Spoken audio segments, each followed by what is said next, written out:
by a local producer.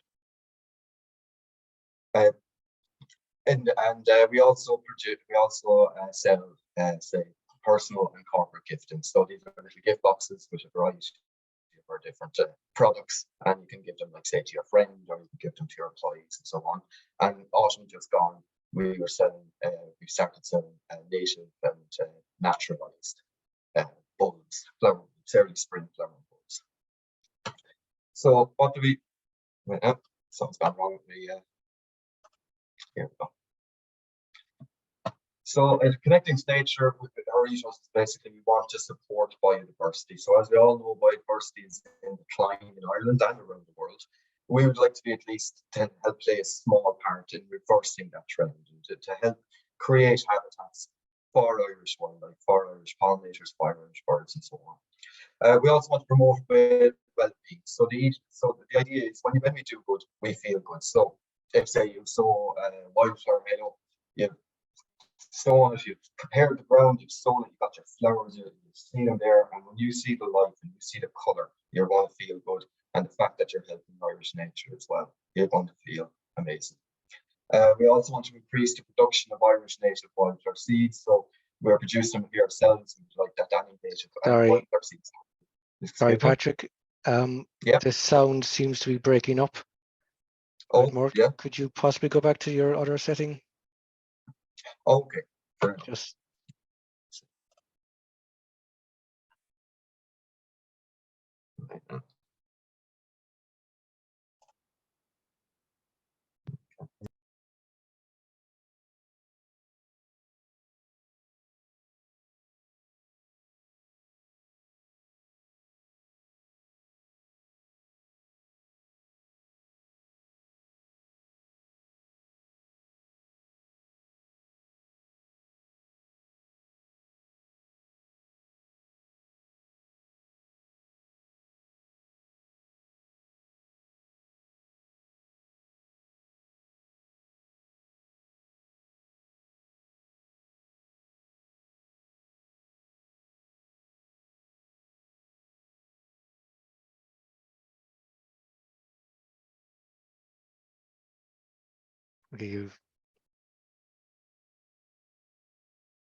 You're muted now.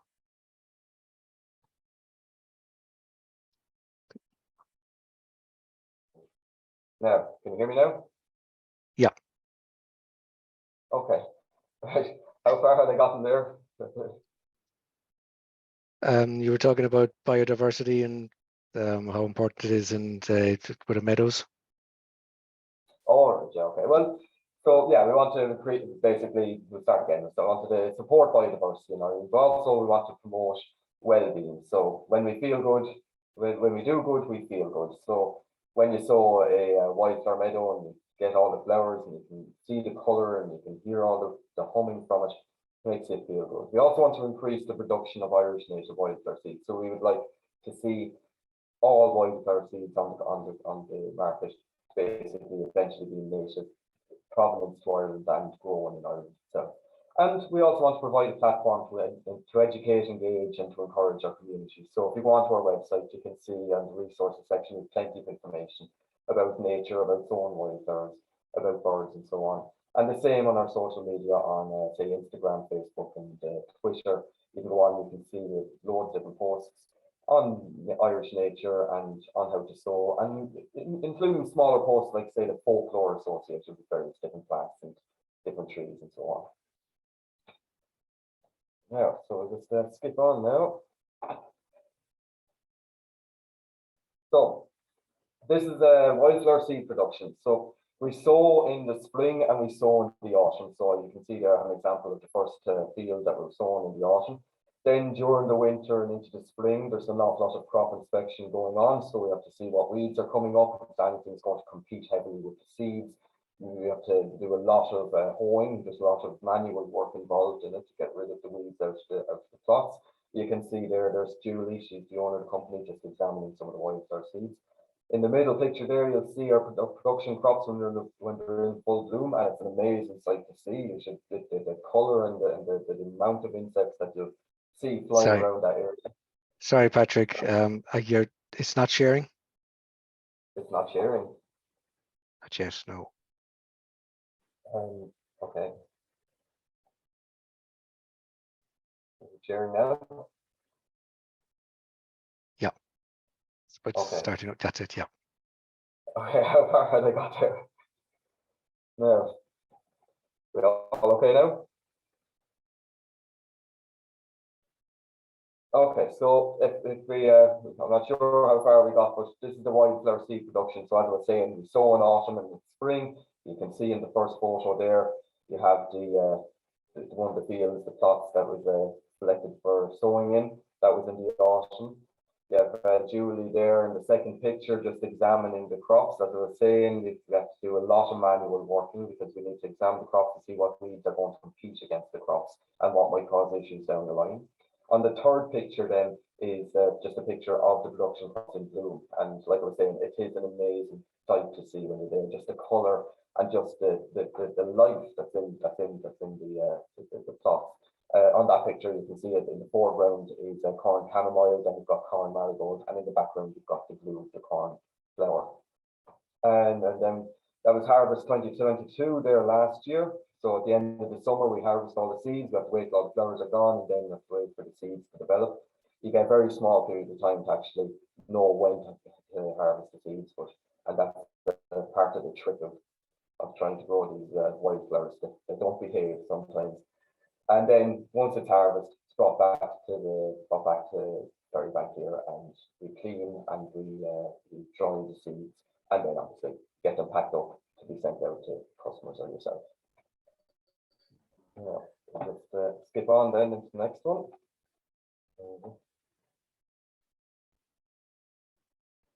Okay, so when you're sowing wildflower meadows, there is two types of meadows in the bin that you're going to sow. There's the annual meadow and the perennial meadow.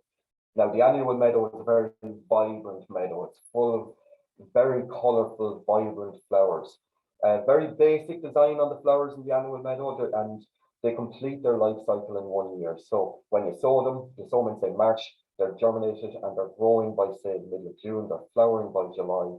Then at the end of the summer, they go to seed, drop the seed and die off. So an annual meadow is a 1 year meadow. It has to be redone every year. Now this is highly ornamental, very colorful. They're great for pots and gardens because of their quick growing speed.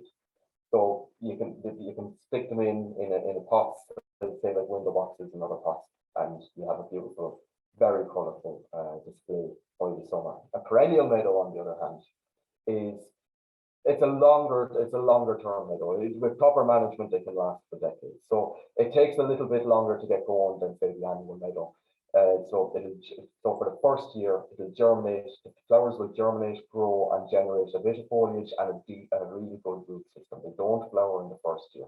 In the second year, then you'll see they'll shoot up and they'll start to flower in the year flowers. Now the flowers are different to the annuals. Unlike the annuals, which are very vibrant, the perennial flowers are a warmer color.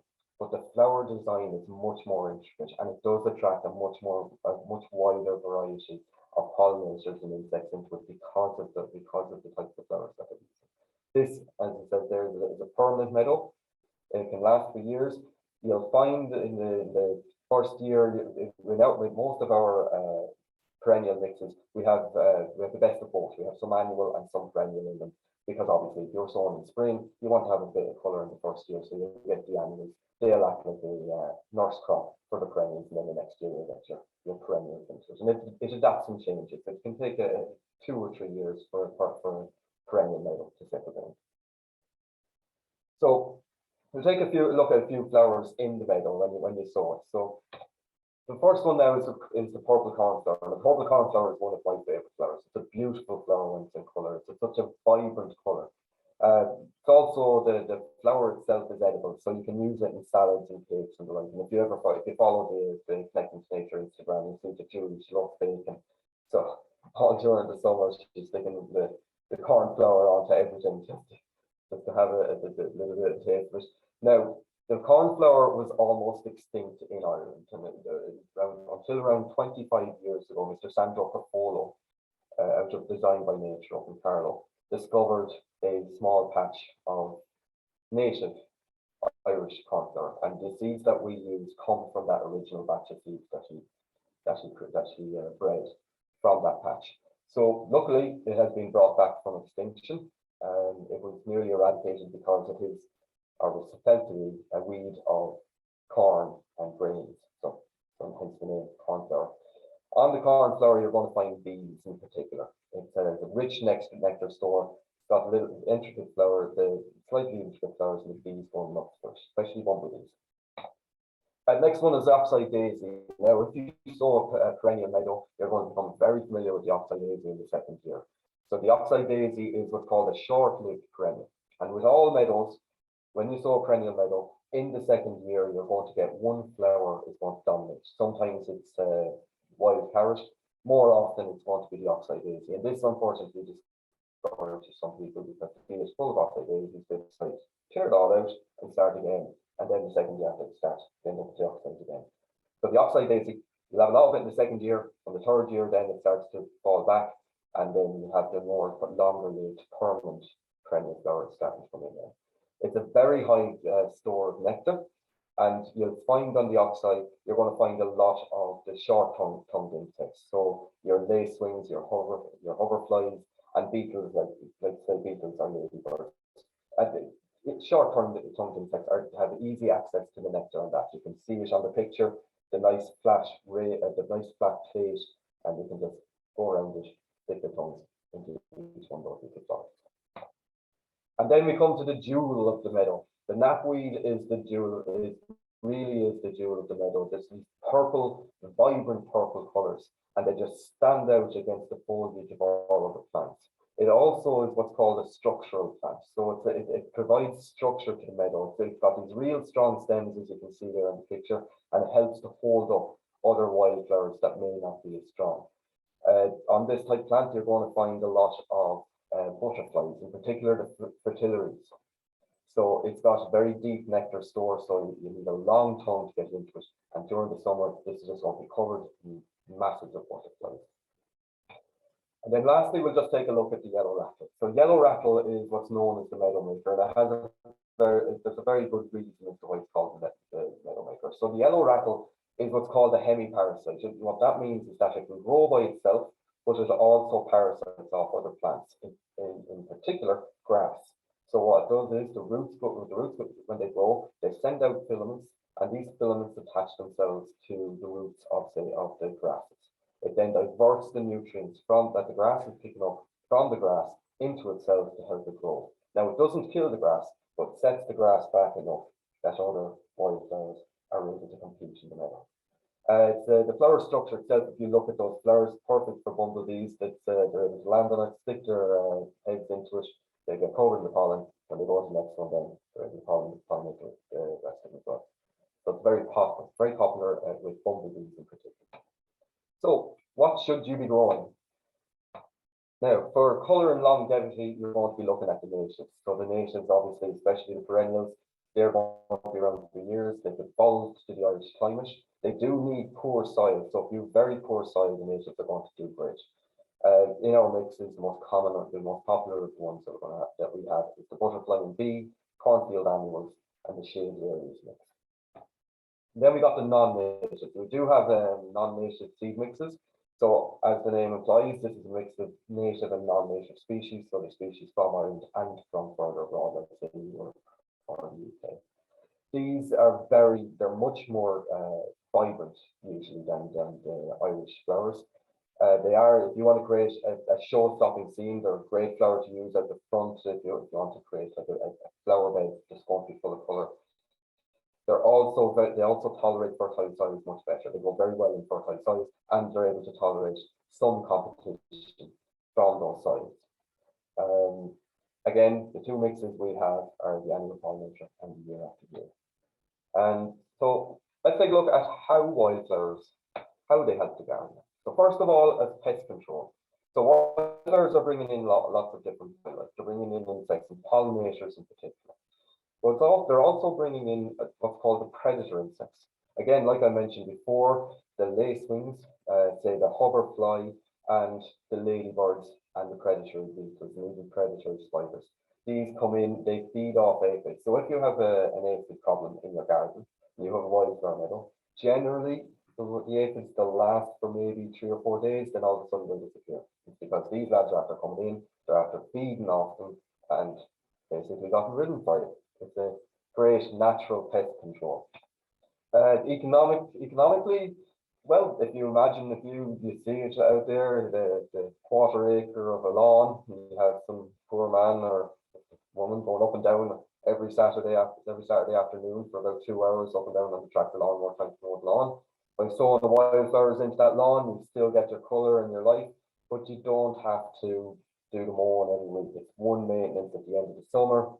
Yeah, and you don't need to be using herbicides, you don't need to be using pesticides. It saves on cost of petrol as well for lawnmowers and so on. It's also a habitat for wildlife. So when the meadow is in full bloom, you're going to get an awful lot of insects into it, an awful lot of pollinators. Those insects then bring in the birds, so the likes of your thrush and your robin and your blackbird. You'll see them in there poking around, getting at the insects. Later on, when the seed heads develop on the flowers, you'll get the likes of, as you can see in this picture, the goldfinch just sitting on top of the seed heads and plucking the seeds out of it. And it's amazing to see. You'll see vast, big flocks of finches in particular will come and they will land. They will be all over the ground and they'll be landing on the seed heads themselves, just going over and back, plucking those seeds out of the head. And then lastly, obviously, colour and joy. And there really is a lot of joy to it, as I mentioned earlier. When you stand in the middle of a wildflower meadow and you just see the amount of life that's going on, you're looking around and there's so many different interactions and there's so much colour and it's the noise as well, the hum of the meadow. It's a living, breathing thing, and it's lovely to see, So how do you establish your wildflower meadow? Well, 3 stages: ground preparation, sowing, and maintenance. So we'll start with the ground preparation. What we recommend is you start at least a month in advance. So if you were intending on sowing, say, at the end of March, you're going to be starting your preparation at the end of February. And what you want to do is you want to create what's called a stale seed bed. To create a stale seed bed, you rotivate the ground, as you can see there in the picture. You remove any weeds and grass roots and everything that you can. And you cultivate it as if you were going to sow, but you don't sow just yet. So you let it wait. You let it wait for about 2 or 3 weeks. And the reason being is that when you rotivate the soil like this, you're going to be pulling up weed seeds that have been in the soil for could be decades.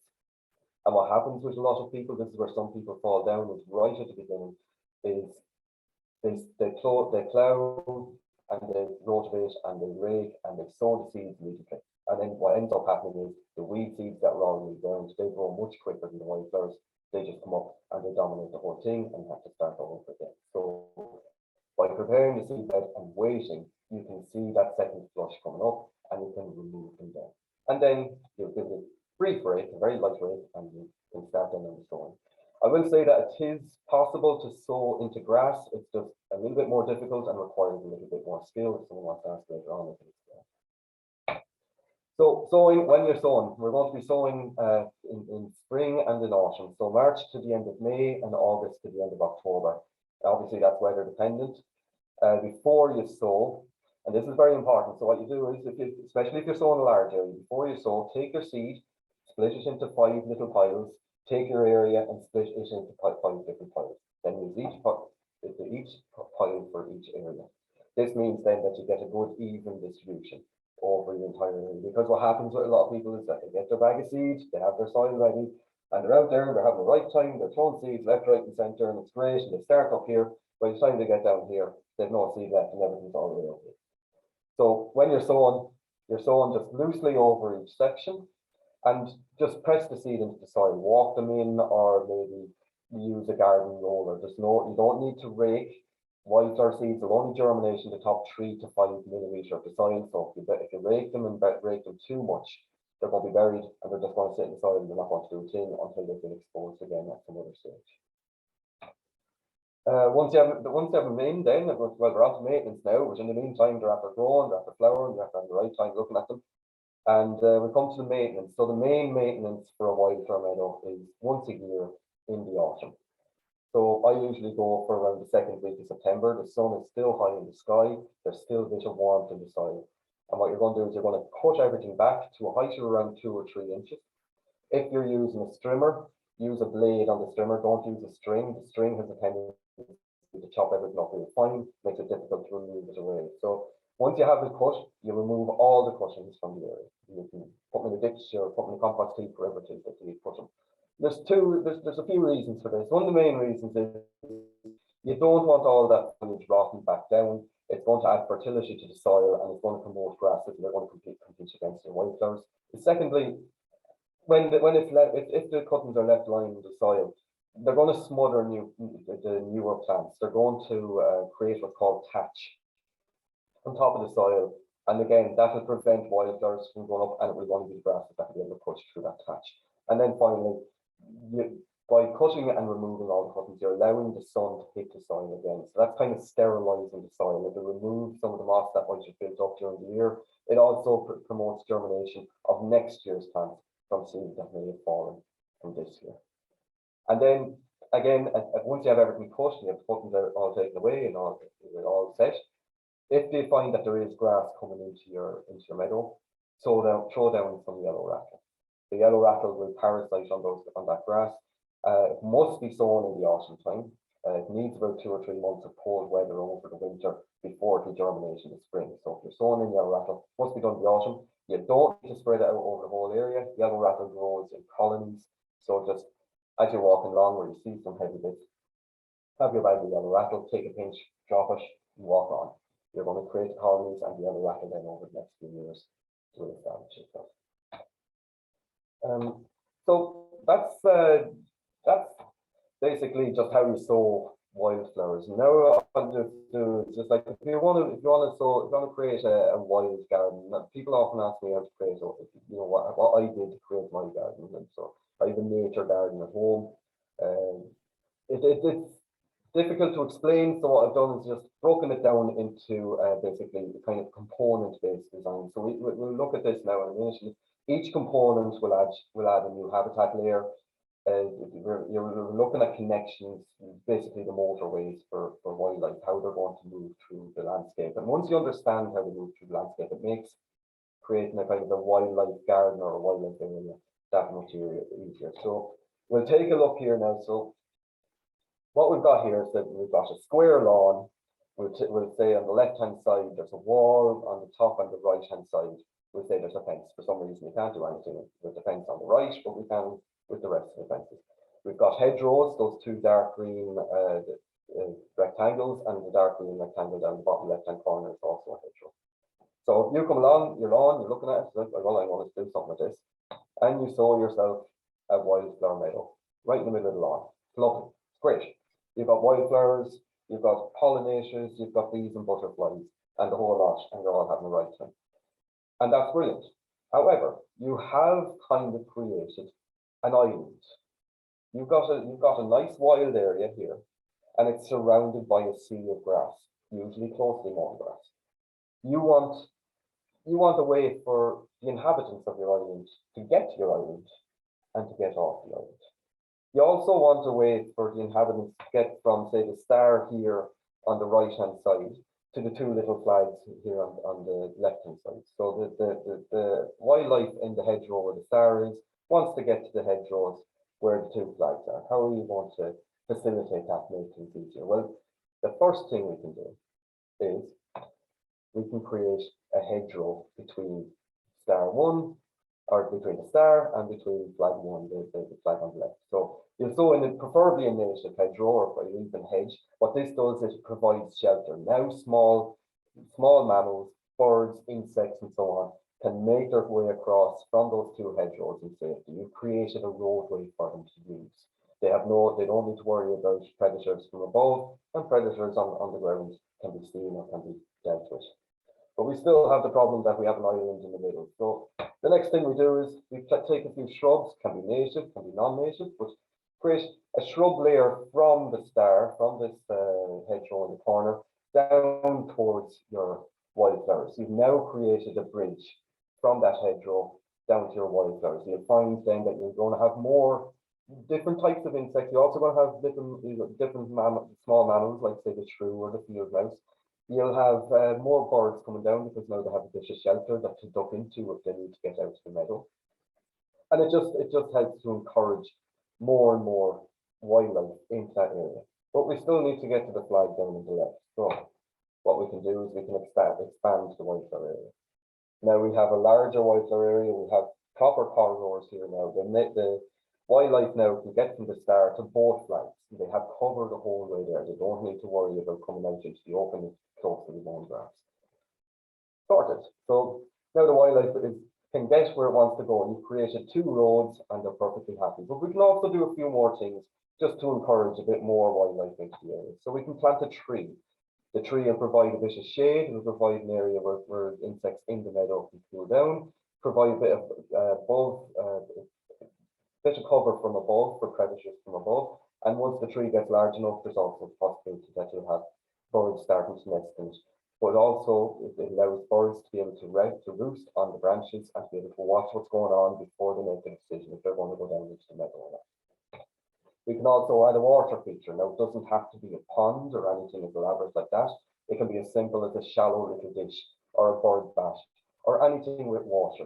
Now, if you want to go in a pond, that's great. I will say that with a few gardens that I've worked in over the years, with some of the ponds, especially the older ones built back in the 80s and 90s, you have this lovely cement area around the pond, and then there's a drop of about 6 inches, and then you've got about 2 foot of water with a bunch of fish.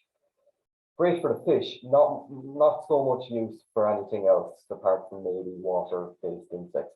Even frogs would find it hard to get out of a pond such as that. So if you're putting down a pond, or if you're putting down a basin, or if you're putting down any water, make sure that there's a rock or a few rocks just sticking out of water so that insects can land and can safely go down to the water, that birds can land and again can safely go down to the water and be able to get their drink and drink their fill. Next, if you have any stones or anything lying around, you can try your hand at a bit of dry stone walling, or you can just create just a few piles of stone. A pile of stone is a great habitat for many different insects. If you happen to have the native Irish newt, you might end up having a newt to take up home. But pile of stones anyway would provide great habitat for many different insects and smaller mammals. And then last but not least, leave some long grass. Have some areas of long grass where it's in particular butterflies and ladybirds. So butterflies and ladybirds, butterflies in particular lay their eggs, many of them lay their eggs on long grasses. And without the long grasses, they're not going to be in your meadow. They're not going to be in your garden unless someone else has their own long grasses next door. If you want them in your area, just a patch of long grass doesn't have to be a big patch, just somewhere where they'll be out of the way, they can lay their eggs and they can sleep in and so on. So that was how to create a basic wildflower garden, and then a few final touches when you have your wildflower garden going. You can put in some bird feeders, put in some nest boxes on the side of the house or in the tree, put in some bee houses or bee hotels. Again, you can use some bird food to bring in the birds. Plant some spring flowering bulbs, so they have to be planted in the autumn. So that will extend the flowering time of your wildflower meadow. They can be planted into the wildflower meadow, most of them, and then some, like say excuse me, some can be planted into the lawn area as well to create a nice little colourful lawn there. But again, spring flowering bulbs, high in pollen, will help to help with early emerging insects. And then the last thing I want to mention is just nettles. We all know what nettles are. We've all gotten stung by them, I imagine. Nettles are one of the most important things that you could have in the garden for wildlife. And it's also useful for ourselves. I mean, nettles, they're very nutrient rich. So they're great to be thrown the cut nettles onto a compost heap, or you can even make what's called a nettle tea, which is a highly concentrated fertilizer for plants and so on. But also it's great for wildlife and insects. It provides a refuge. And again, ladybirds will nearly always be, the majority of their eggs will be laid on nettles. The same with many different butterflies. Again, they're going to lay them on necklace because they're such a safe place. They don't really get grazed. Most animals avoid them, so they're relatively safe. And then I suppose the key points then to finish up is just that there's a symbiotic relationship between the wildflowers, the insects and the wildlife, and then between everything really. Everything is connected. We've got the web of life, I suppose. Select a suitable mixture for what you're trying to achieve. So if you're sown in shade, the annuals aren't going to grow in shade. They love that they're sun lovers, so you want to get some shaded. We have like the shaded mix, which you have like the foxglove and so on in it. And the main thing is if you're establishing wildflowers, preparation and maintenance are key, but preparation is the most important part as far as I'm concerned. This is where most people fall down, is not preparing well enough to sow the wildflowers, because you try to do it quick now, it leads to trouble down the line. You need to give yourself time, you need to do it properly now, and it saves that it's down there. So that's it then. So if you have any questions, or if anyone wants to ask any questions related to it, just I'll hand it back then to Elaine and myself. So thank you for listening.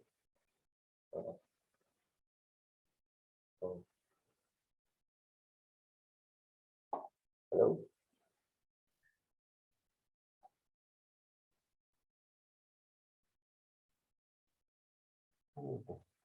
Can you stop your screen share, Patrick? Then it might be a little easier to see people if they put their hand up for a question. There you go. Yeah. Great, thank you. Thank you so much, Patrick. That was absolutely fantastic and very informative. I, for one, will be aiming to put at least some of those pointers into practice if I can. So there's a few, I think there's some questions coming through here. So Dara is asking, planting yellow rattle now will not work, question mark. So you take that, no, Patrick. It won't work. I mean, you could try it, you might get something germinating, but really yellow rattle tends to germinate in the first week or so of March, usually between around the 4th and the 12th. It's oddly specific, I don't know what it is about it. Now last year, it was because we had such a mild winter last year, it was actually into April. The cold weather last year really didn't right to February. But, I mean, you could try it. I wouldn't be spending money buying it. If you have some, throw it in, but don't buy it. Not wait until the autumn, because it's harvested during the summer. You're going to get fresh seeds. It's going to be much better. There's a question from Jen. Is there any good reason to not let the lawn grow out and see what's in the seed bank? Well, if you're going to be trying to see what's in the seed bank, I mean, letting the lawn grow out, you're going to get a lot of grass. And the grass is going to grow, because most lawns are going to have perennial ryegrass in them, a certain amount of it. But lawn seed grass in particular is selected to be dense and to be green. So if you just let it grow, you're just going to get long grass. And you might get something eventually down the line after a few years. If you want to see what's in the seed bank, your best bet would be to, first of all, cut the lawn down as short as you can get it. Absolutely, like I'm talking about, like down near the soil. And then scarify it or rake it hard, expose around 50 to 60% of the soil, and then just let it sit. And if there's seed in it, I would suggest that's the best way to actually get see what might already be in the soil. That same applies if you're going to try and sow wildflower seed into lawn. You do the same. You cut the grass right down, scarify it. You need to expose the soil. My understanding, Patrick, from what I've heard is that it can take something like 4 or 5 years for, you know, a seed bank to come through from, if you just leave the ground, leave the grass go wild, you know.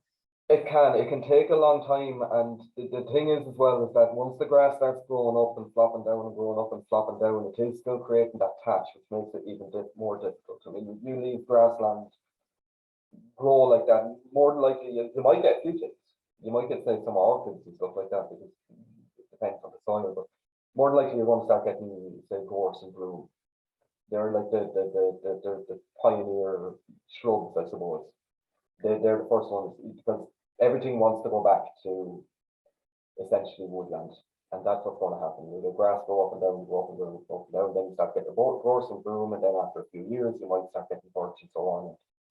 50 years down the line, maybe a few oaks start growing, or you might have a few large size oaks. But So next question is from Heine iPhone. So where can you buy the various types of wildflower seeds? well, our seeds are on ConnectToNature.ie. If you click on it, if you go onto the website, in the top left-hand corner, if you're on the laptop, you'll see the option for wildflowers. Just click on that. There's two then sections. There's the easy to grow wildflowers, which is the non-natives, and then there's just native wildflowers. We've about 8 or 9 different mixes to choose from there. And if you're unsure, just send me an email in at info@ConnectToNature.ie, and I'll help you choose what you might need. So another question from Dara, knapweed and bush vetch good now? Sorry. Just ask somebody asking, is knapweed and bush vetch good now? Good to sow, is it? I presume that's what they mean. Yeah, I mean, you can put the knapweed and stuff down. It's not going to do a whole lot at the moment. The ground is still very cold, so like I said earlier, like I said in the presentation, if you were doing that now, I'd be getting the soil prepared and then aiming for sowing in March. Because if you can sow them now, they're not going to do a whole lot until the soil heats up a little bit and the days get a little bit longer. They need a certain amount of sun hours as well. So while you can put them down, there's no harm in putting them down. It's unnecessary. And as I said, they're perennial, so they're only going to put on foliage this year. You won't see the flowers until next year. With the knapweed, sometimes it can even take 2 or 3 years before it will start to flower. Great. Next question is from Shannon. I've land around me that's quite mossy. Would there be a particular mix that would thrive in a wet grassland? We do have a wetlands mix, all right, yeah. What you want to be doing is just to see what the pH of the soil is as well.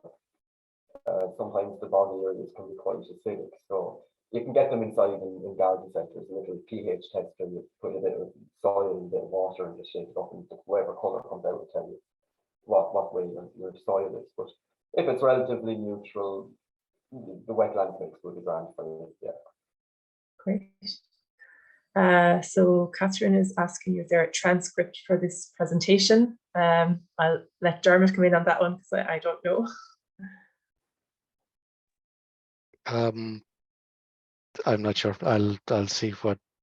Yeah, I'll have to get back to you on that one. I will say no. I will say no, but if I can work out how to get one, then yeah, we'll send it on to all the people who signed up. So all the people will get the recording anyway, won't they? Of the webinar? Yes. Yeah. Yeah. Okay. Okay. So another question: when would you recommend to sow wildflowers for a school garden so that kids can see it in full bloom? Right. Well, if you're sowing for a school garden, first of all, you're going to probably best to go for the annuals because they grow so quickly. Primary schools, they finish up at the end of June. Mm-hmm. So I would suggest if you're going to be trying to do it now, obviously wildflowers, they're still a natural, they're still a wild plant. You can't say when they'll flower, but I'd say if you start sowing in the middle of March anyway, or by the middle of March, you should have some flower before the end of term at the end of June. Now, I will say that the main display will happen during July, but you will be starting to flower by the end of June anyway. Great, thank you.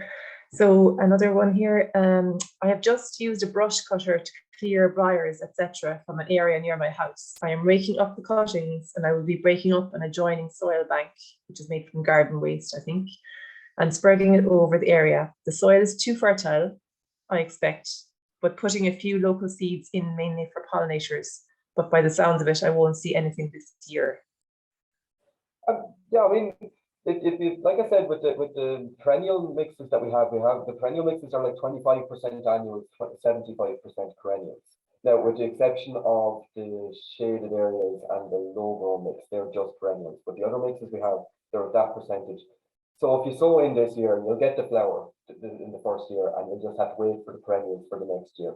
And like I said in the presentation there, wildflower meadows they can last for a long time. So the first 3-4 4 years, that's your establishment phase. It's going to evolve over those years. You'll see plants moving around.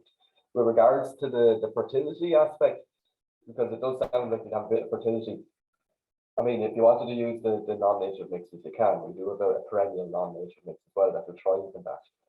But the wildflowers will grow in fertile soils. The thing is, what happens is that, first of all, fertile soils encourages grass. Grass goes nuts in it. Because of our climate, it's mild all year round. It's like mild in the winter, it's mild in the summer.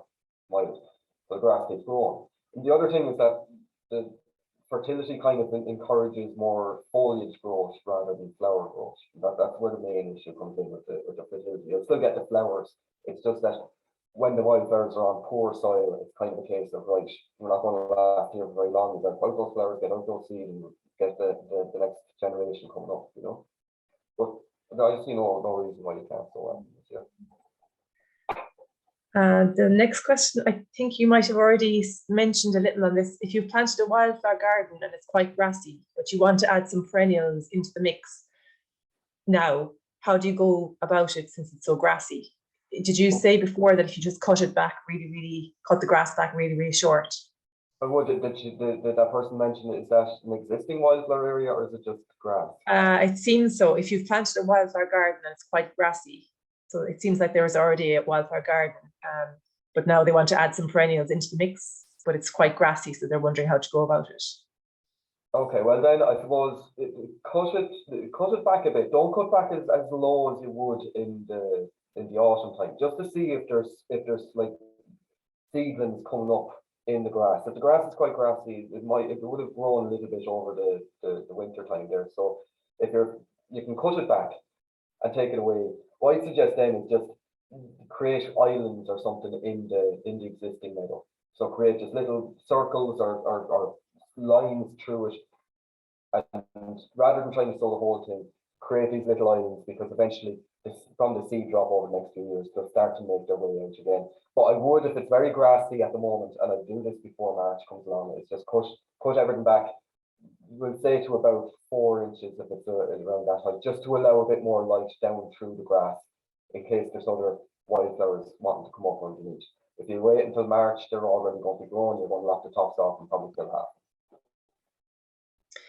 So the next, sorry, Elaine, just before you go on to the next one, there was another question that I think came straight to me. I don't think it's visible to everyone else. So it's the National Biodiversity Centre.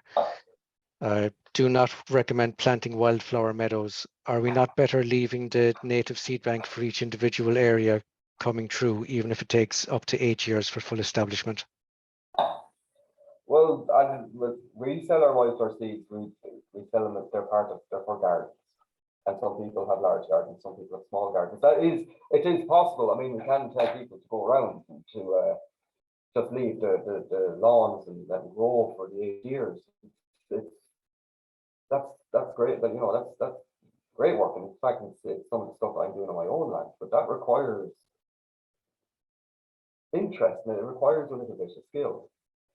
I mean, we're trying to help people to grow stuff in their gardens. In gardens, there has been non-native species in gardens for the last century. I mean, we don't recommend that our seed, and we don't tell people to use our seed out in the wild.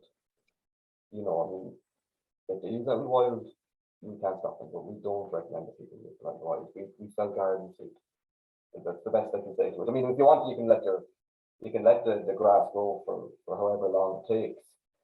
In some areas, yes, there will be very strong seed banks. You're going to get an awful lot of stuff. Some areas you'll just dig a bed and just leave it, and you're going to get an awful lot of stuff.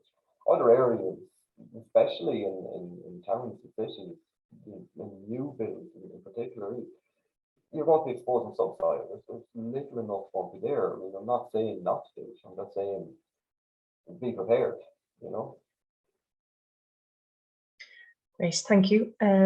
So and the next question is, are there any night-scented native species that would attract moths and then also bats? This person is saying it's an odd question. Sorry, they only know the non-natives. So a night-scented native species. Native species. What's it? White campion.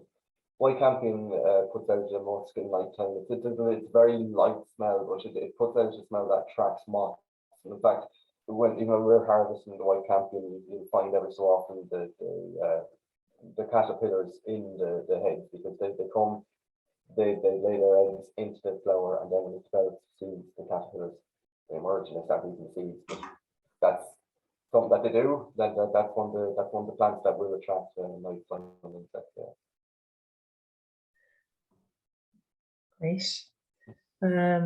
That seems to be the end of the questions at this point, unless there's anybody else that has anything to throw into the chat.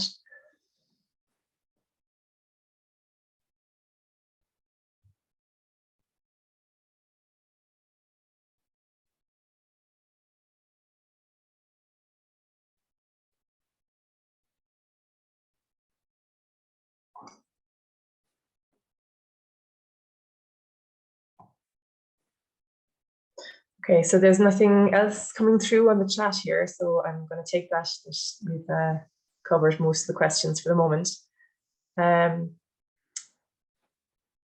guess we'll just wrap up. So Patrick, thank you so much for all of your effort and your information and being so kind to, as I said, to give us the time to share it. And thank you to everyone who... Sorry, Elaine, we've got a late question come in just at the very end. So any recommendations for a sensory garden? Sensory garden.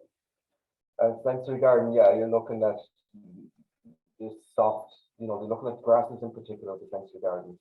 Wildflowers, a lot of them are more about show rather than scent. So they're limited enough in the sensory gardens.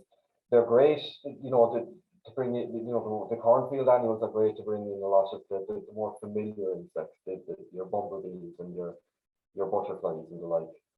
So specifically, no, I wouldn't be able to specifically mention one, but not with the wildflowers anyway. I mean, there's plenty of garden plants that can be used already. I'm sure the person is very interested in it. But more so if you're looking for colour, if you're looking for something that's going to stand out, and something that's going to move. I suppose if you were going to be putting wildflowers into a sensory garden, you'd want to put them in with the grass. So you have the nice soft sheen of the grass with the wildflowers kind of moving through it, In regards to specific plants, I couldn't say. Sorry. That's great. There's an awful lot of very positive comments coming through here. People thanking you for the information and the presentation, that they enjoyed it and appreciate it. So that's excellent, Patrick. Thank you so much, and thank you to everyone for participating. Great to have you. Okay. And thanks to Dermot for all the technical support. And hopefully we'll have many more of these webinars in the future. So thanks, everyone. Thank you. Bye now. And thank you, Elaine, for hosting.